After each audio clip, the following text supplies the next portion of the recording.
A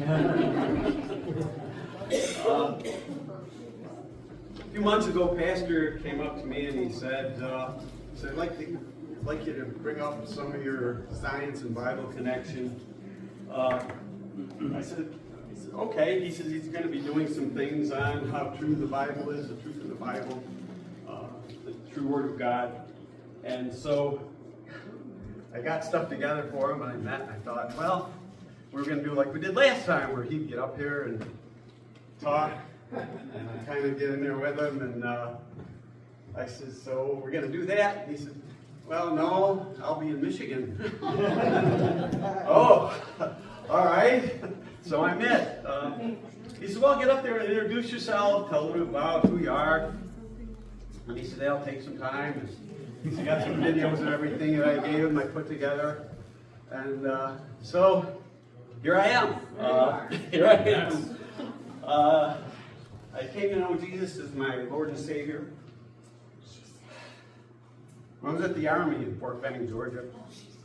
I finished up there, and we were both from New York, so we came back home with the newest member of our family, my daughter Jessica. And we got here a little while longer, and we were blessed with another daughter. I'm really proud of the good people who have come. And that's been mostly due to my amazing wife. She stood behind me through it all. Amen. 47 years, the end of this month. The good people have become is all mostly from her doing.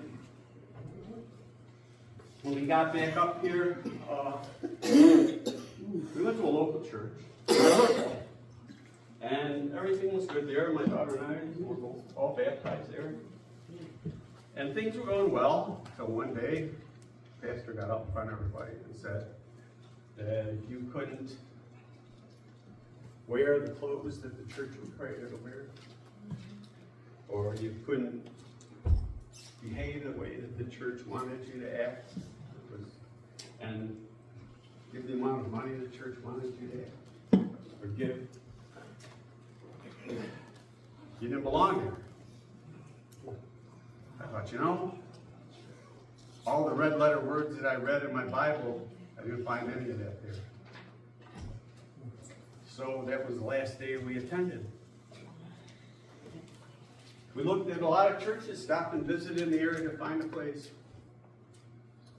And after a while, we kind of gave up. And my son-in-law, Mark, said, well, come to our church. We got here, his daughter was singing in the choir. I thought, well, you come in here and say, this was such a warm and friendly place. And saw the love of Jesus and the gospel. And this is where we want to be. Amen. So we're here. We're glad you're here. Yeah. We're glad we're here too. Yeah, we love you. So, I've taught science for 20 years. And one of the things, questions come up, does science and Christianity mix? Science is so evidence-based. What you can hear, see, feel, everything that's real. And so, I've heard it said that how can you be a person of science and where everything is evidence-based and believe in something where there's no evidence at all? It's ridiculous. I said, well, yeah, it is ridiculous to believe in something where there's no evidence. Christianity isn't that way. Like the evidence is all around us. The fact that you're here is evidence. So they say, well, there's more evidence against it. Josh McDowell, that was mentioned, wrote More Than a Carpenter, and the evidence demands a verdict. He started out for that. He said, well, a paper that he started to write, he says, I'm going to find the evidence against Christianity. And so he started looking into it. He said, there's more evidence for it than there is against it. And he became a Christian.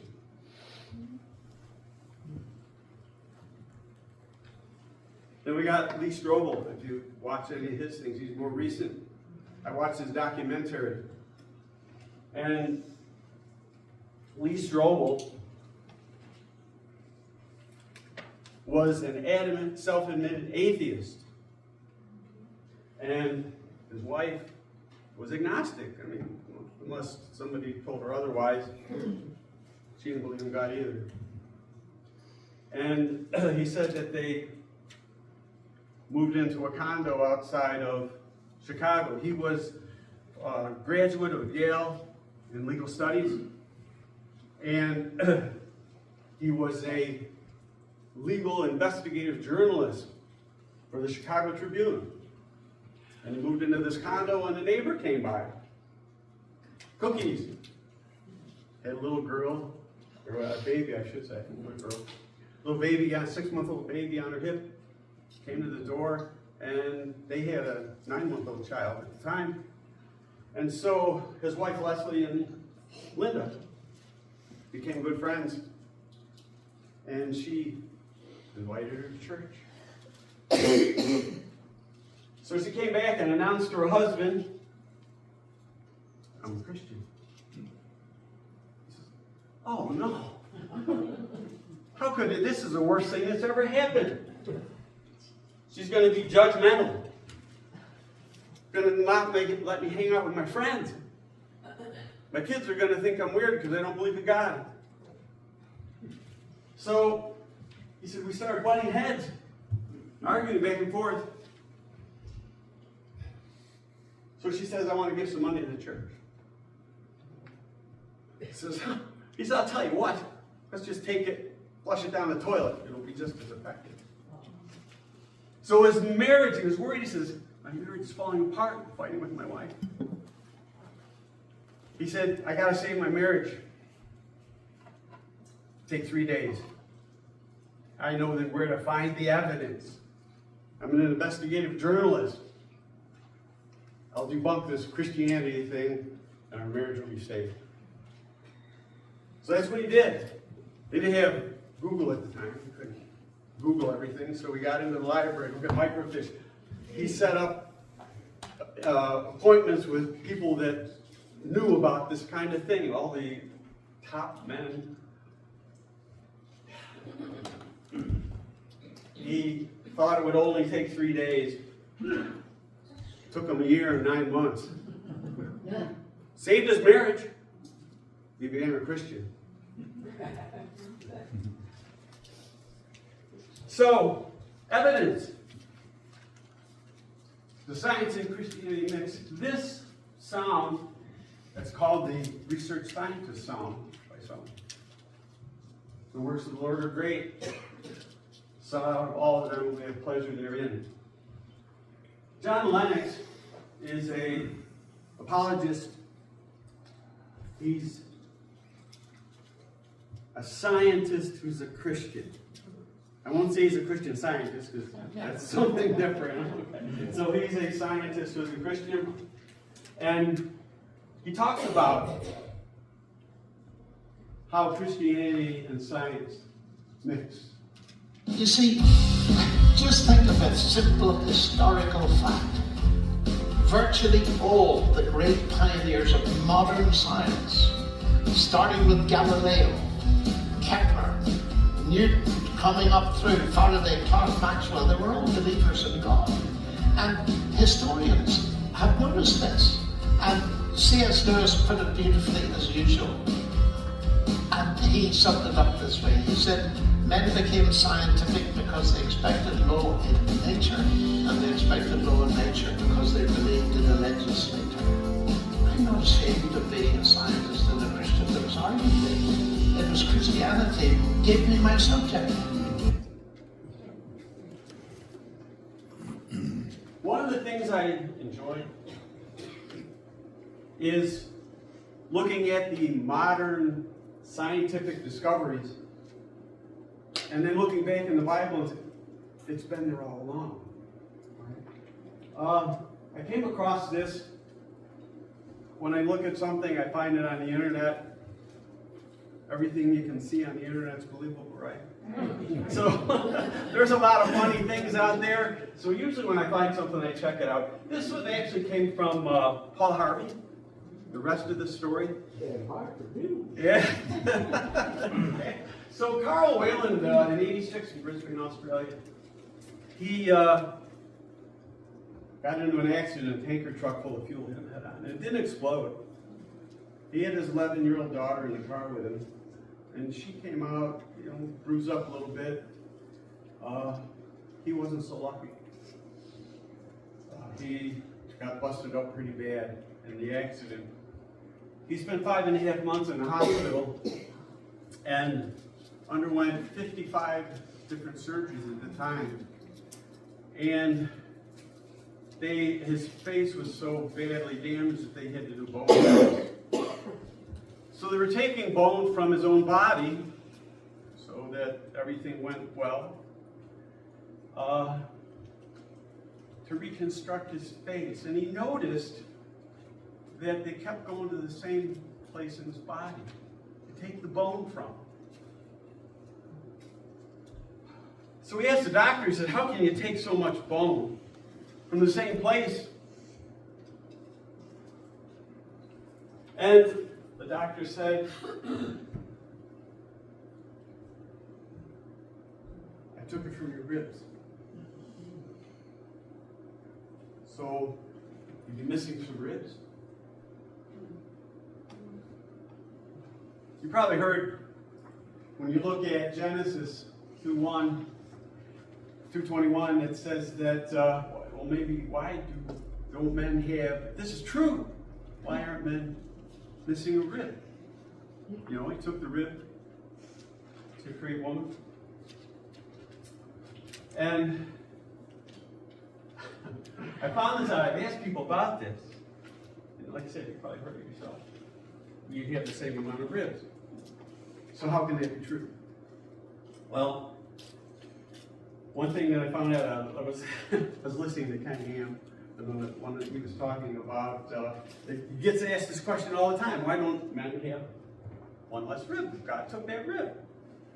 And so I thought, oh, here this guy knows. He said, no, it's in genetics. That, if you miss a finger or something, your kids aren't born missing a finger. The genes are there, and they normal. Everything comes out normal, like it's supposed to.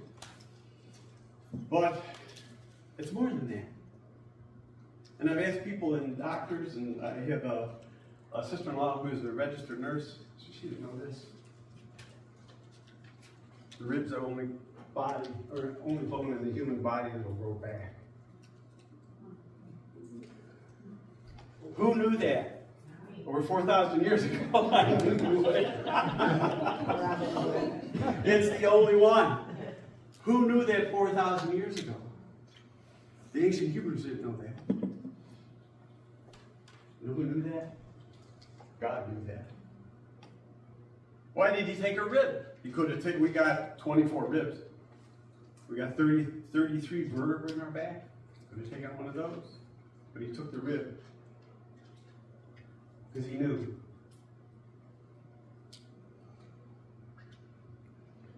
So what I want to do is look at some evidence that scientists come up with. This red letter version, Jesus, words of Jesus, this came after the apostles asked him, why did he speak in parables? And he said, you've been able to understand the mysteries of heaven, but not everybody does. So we speak to them in parables so they can try to understand. But each one of these individuals, modern scientists, they're all atheists. For this people's hearts is waxed gross. In other words, they become callous, their hearts are hardened, their ears are dull of hearing, and their eyes are closed. Brian Cox, he's a professor of School of Physics and Astronomy. How Earth is so perfect. Well, we knew that God made it. James Watson and Francis Crick, they're credited with determining the structure of DNA. I've taught this for 20 years, and I'd like to say they've been credited with determining the structure of DNA because they didn't do hardly any of the work for it. They took work from other scientists, they synthesized things. The only reason Watson and Crick got credit for it is because a woman scientist was getting that close. She was working with a man that betrayed her. Took one of her pictures and gave it to James Watson. And with that extra little bit of information, they were able to get credit and determine the structure of DNA. So if you're interested in that kind of thing, there's a book called The Double Helix that James Watson wrote. He's the only one still alive out of the whole crew. Rosalind Franklin was the woman that would have actually, if they wouldn't have done that to her, she would have been the one to discover the structure of DNA. We would have had a woman scientist that was famous back then in the Old Boys Club. Neil deGrasse Tyson, you probably, if you don't know the name, you've probably seen him. He's a spokesman for, he's a science communicator. He's actually going to be the last one we take a look at. So Brian Cox, when you hear what he has to say, you wonder why we can't see what he's saying. Why? Because the evidence that he gives speaks of how God's perfect creation for us being here. So he's got, I looked up his IQ. It's 183, which Einstein, they estimated his at 160 plus. He never took an IQ test, but this man is considered highly gifted. That was me, sorry. Was it you? I didn't know if you were looking at me. No, that's good. So, that's why I put these sounds up, and the hymn that we sung today, the heavens declare the glory of God, and the firmament shows the handiwork. So, Brian Cox looks in awesome wonder and considers the world that are out there, and he sees the stars and hears the world, but he doesn't see where it all came from. So we'll take a look at what he has to say about the solar system and how perfect our world is for us to be here and live in God's creation. So we have to give a click on him. We need a little bit of help from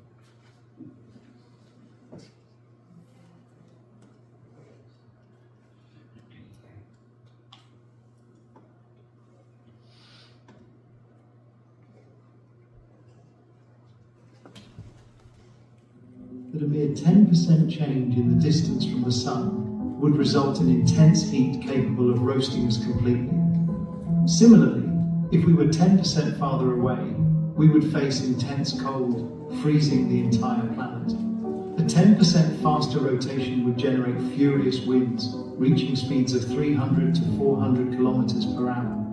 On the other hand, a 10% slower rotation would mean prolonged exposure to the sun, resulting in scorching temperatures of 60 to 80 degrees Celsius during the day and extremely low temperatures of minus 40 to minus 50 degrees Celsius at night. The sun's temperature is meticulously balanced to allow for the existence and sustenance of life on planet Earth. The precise rotation of the moon prevents the accumulation of stagnant water and contributes to the stability of the Earth's axis. Furthermore, Jupiter occupies a strategic position as a protective shield against asteroids, meteorites, and comets that would pose a threat to life on Earth. If Jupiter were 10% closer to the Sun, it would protect Venus. 10% farther away, it would protect Mars. Did you know that Earth is in such a perfect position that a mere 10%? So now he'll, by the way, if we're the only ones in the on Earth that actually tell our temperatures by degrees Fahrenheit. You know, we tried back in Jimmy Carter's administration to go to the metric system, but we're Americans, so we didn't have to. And actually, the temperature that he's talking about, 60 to 80 degrees Celsius, it's about 140 to 170 degrees Fahrenheit. So that's how much the temperature would change. I've looked at some of the other shorts from short videos from Brian Cox, and he says that it's amazing. We're just a collection of atoms in a certain pattern that all of a sudden we were able to think and create music and art. It just happened. He says it's almost unbelievable that it happened here. Yeah, it is. It's not impossible. Everything's possible with God, but he doesn't see it that way. We're just a collection of atoms that were once out in stardust. And then the other thing he says, they said he doesn't hear what he's saying, that the probability of another Earth where there are life forms that can think and look at the universe, it's about 1 in 1 quintillion. There's 32 different conditions that allow life on Earth to happen. And like I said, 1 in 1 quintillion is 10 to the 18th, is 10 with 18 zeros after it. So it's 1 in 1 quintillion. The possibility that there's another planet in our solar system of billions and trillions of stars that could support life. And he said it's more than likely that this is the only place in the universe that there's life forms like us, that be able to think and look at the universe.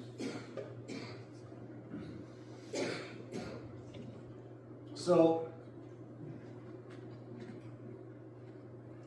this is a picture of James Watson and Francis Crick, who I said were credited for discovering the structure of DNA. In 1953, they did that. Genesis 1:27, know that one was created in, so God created man in his own image. DNA, deoxyribonucleic acid, is the code that God put in every cell in your body to tell your cells how to function. And when they discovered the structure of DNA, James Watson said that this is proof that there is no God. Man makes his own rules. And it's all chemistry. This is the secret of life, DNA. The code is so complicated that Bill Gates said that there's not an ability to write a program like that in any computer. It takes an intelligent design to be able to do that. So Watson, he actually headed something called the Human Genome Project. He worked on actually decoding where the genes are located in DNA. And they said, well, that's kind of like playing God. He said, if scientists don't play God, who will? So you can see that the belief, and Francis Crick was a little more of a human than he was, but he was also still an atheist. So the discovery of DNA made him come to that conclusion. And since I put this together a few weeks ago, I ran into another person named Cy Gard. He actually wrote a book, The Works of His Hands. Get a chance, I've actually ordered it, I wanted to read it. He was a biochemist. And he was raised by communists. Mom and dad were communists and were militant atheists. He used to actually kind of go out and do rallies and things to tell everybody that there is no God. He was 40 years old. A friend of his invited him to church because he was looking at DNA, and he had the opposite conclusion. I think, Jason, almost a year ago, we talked about perspective. And it's all about the perspective. He looked at DNA and all the enzymes and everything, all the chemistry in the human body, and he says, there's something more here. He couldn't believe that this was just a random chance.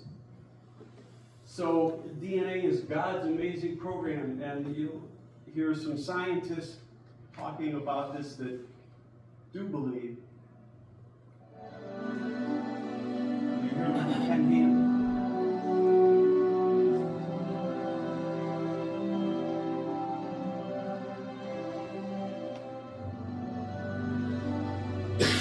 If simple water molecules that form ice crystals exhibit magnificent structure, consider the design ingenuity behind large, complex molecules, such as DNA.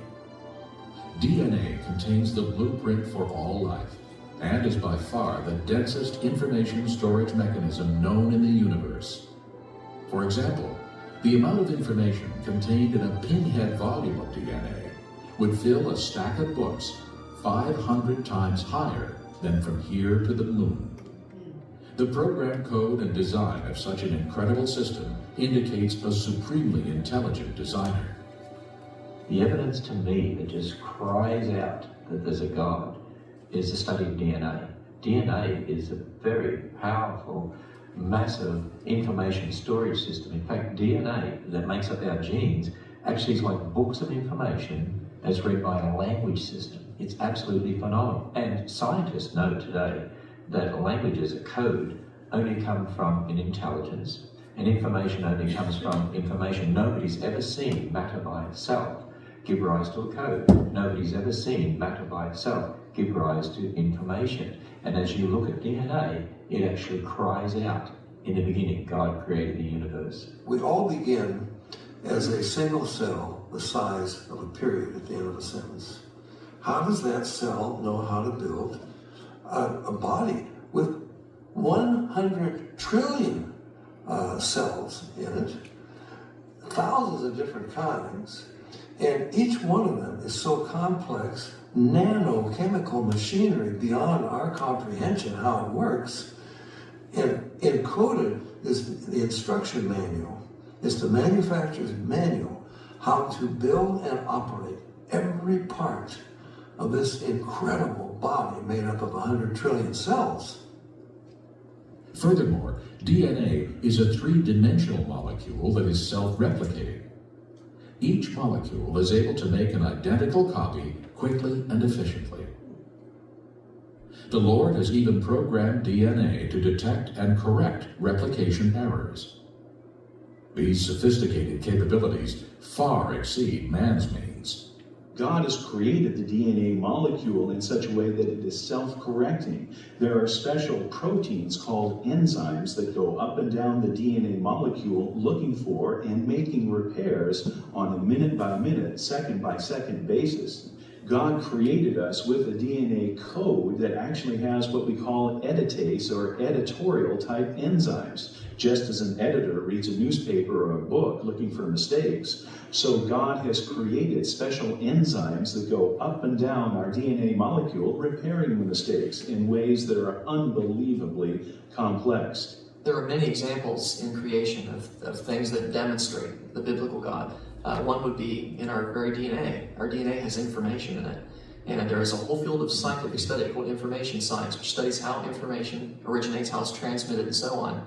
And one of the laws of information science says that information never originates by itself in matter. It never spontaneously comes about. Anytime we trace the copying of information back to its source, it always comes back to a mind. And since we have creative information in DNA, that tells me that DNA comes from intelligence. It's not something that could possibly come about through millions of years of mutations and natural selection. That just won't work. Yet even the DNA molecule is simple compared to cells. All life consists of cells, and each cell functions as a miniature city. When we consider that a human body consists of trillions of cells working together as one unit, we should be in humble awe of our Creator's intimate care and perfect wisdom.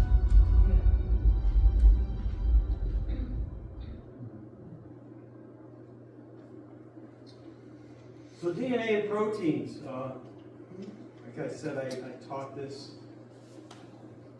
for 20 years, and it really gave me an appreciation of the complexity of what DNA does. And I used to tell my students, well, all it really does, is tell the cell how to make proteins.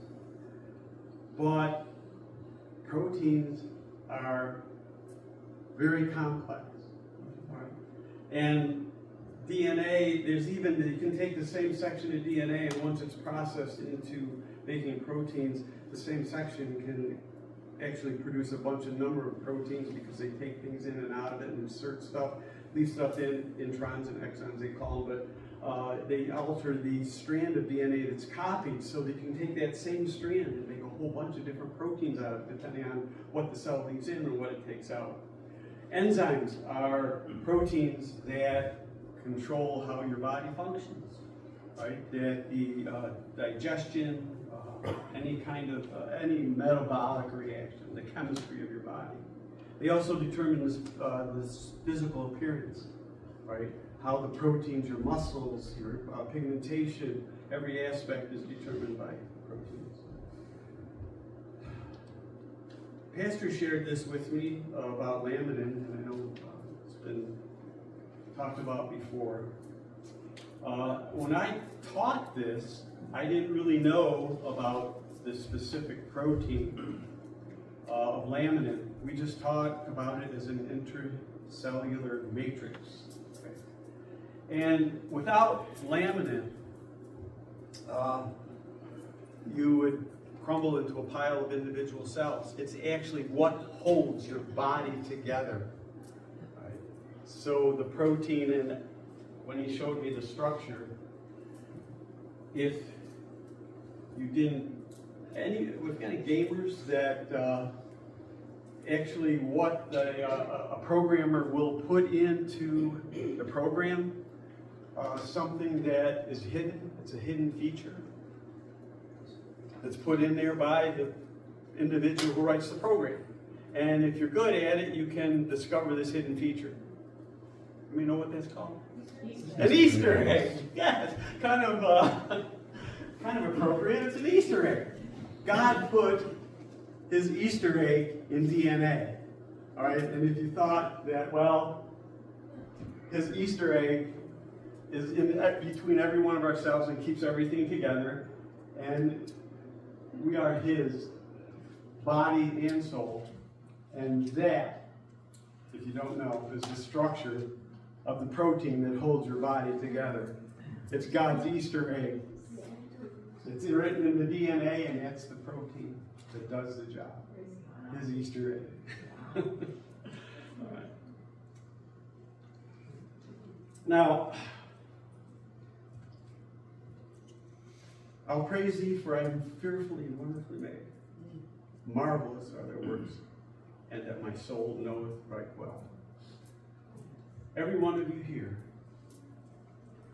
has been uniquely designed by God,